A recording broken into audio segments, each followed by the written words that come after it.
Merci. Merci. Monsieur le Président, nous nous sommes vus mardi. Vous nous avez demandé d'être sincères, libres et transparents. Nous allons l'être. Vous pouvez compter sur nous. Je vais d'abord vous demander, vous, et vous inviter, Monsieur le Président, à faire tomber votre costume de président et à m'écouter en tant que frère et citoyen du monde et en tant que frère de la France. Je vous parle en tant que citoyen. Recevez et entendez mon message en tant que citoyen et en tant que citoyen du monde. Je vous demanderai de remettre le costume de président tout à l'heure. Mais pour le moment, il est à terre. Alors vous l'avez compris, Monsieur le Président, nous sommes maintenant dans la séquence des questions-réponses. Ça va être un peu plus sport. Il peut répondre à tout moment, quand il le souhaite. Voilà. Et vous pouvez donc interrompre, cher Fall, quand vous le souhaitez. On est disposé au dialogue, Monsieur le Président. Et donc, je m'appelle Cheikh Fall. Je suis africain, sénégalais. Jërëjëf. Je suis, Monsieur le Président, à la tête d'une organisation panafricaine qui est présente dans 40 pays. Une organisation qui regroupe aujourd'hui plus de 400 personnes et qui regroupe des acteurs de changement qui utilisent le numérique pour impacter et créer une nouvelle dynamique. Monsieur le Président, je suis de cette jeunesse africaine, engagée, motivée, contestataire, mais très réfléchie et très ouverte au monde. Je suis Cheikh Fall, je porte ma voix et je porte la voix des frères et sœurs d'Afrique et je porte la voix de toutes ces personnes qui, aujourd'hui, sont frustrées, mécontentes et très contestataires contre la France. Je porte la voix de ces personnes-là aussi à travers Internet qui nous insultent, qui nous traitent de moutons. Parce que tout simplement, on a accepté votre invitation, Monsieur le Président. On est venu dialoguer et derrière, on se fait insulter. On est venu réfléchir pour imaginer des lendemains. Et on se fait discréditer. Je vais vous dire pourquoi. Ces personnes-là qui, derrière le clavier, nous insultent, nous comprenons et entendons leurs insultes. Et nous voulons porter leur voix. Et je vais vous les transmettre. C'est de la colère, c'est de la tristesse et c'est beaucoup de mécontentement. L'Afrique et la France ont eu un passé commun. Et ce passé est toujours présent, lourd à porter pour nous.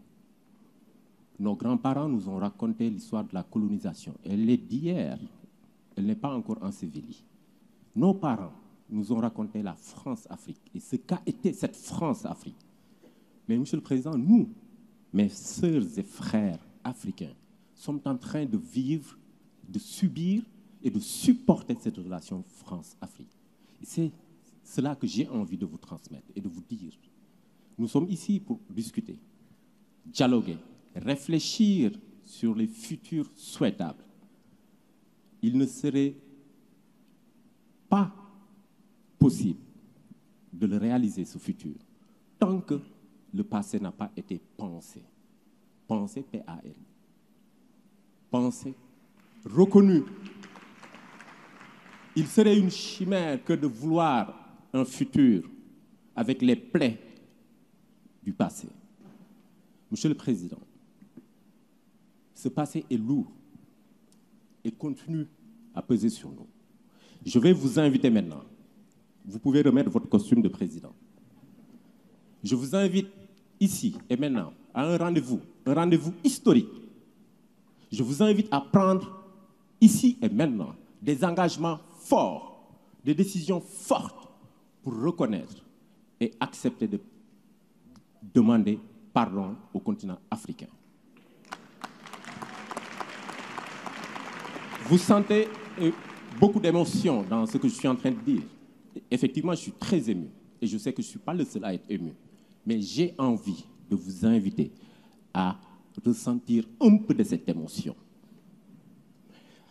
Après cela, Monsieur le Président, je vous inviterai a cessé de coopérer et de collaborer avec ces présidents dictateurs en Afrique.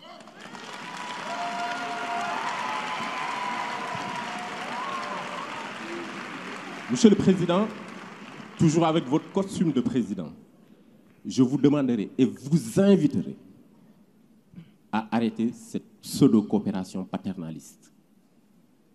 Programmez un dispositif de retrait progressif et définitif de vos bases militaires en Afrique.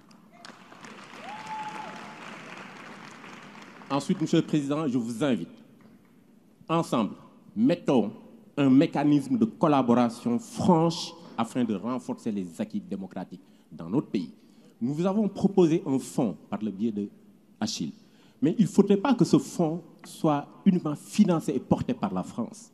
Nous avons des Africains qui défendent la démocratie et qui sont des philanthropes. Et nous les invitons, moi, à travers ma voix, la voix de mes amis, Mo Ibrahim, Jay Naidou, Tony Emelunu et tant d'autres, rejoignez-nous, travaillons ensemble, finançons et portons le changement.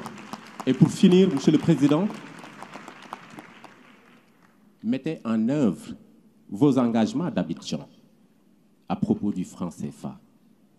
Mettez en œuvre, mais allez au-delà. Prenez la décision historique de refuser à partir de maintenant la garde de la réserve des fonds du franc CFA ici en France. Je vous remercie.